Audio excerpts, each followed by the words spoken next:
अपेक्षा. जे आपण करतो तो हक्क आणि जे आपल्याकडून असतात ते ओझं. असं का? का कराव्यात, किती कराव्यात याचं नसतं मोजमाप. आपण हे करतो भले बोटावर मोजण्या इतक्या, पण आपल्याकडून केल्या जातात मात्र अमाप. असं का? जर मनासारख्या पूर्णत्वास गेल्या तर सुखावतात, पण अपूर्ण अर्धवट राहून गेलेल्या कायम दुखावतात. असं का?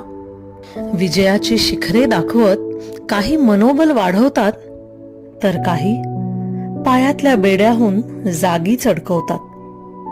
असं का? ह्या अपेक्षांतून काय शिकावं हे ज्याचं त्याने ठरवावं. असं का ह्याचं उत्तर शोधण्यापेक्षा अपेक्षांचा हात धरून जीवनाच्या वाटेवर चालत राहावं.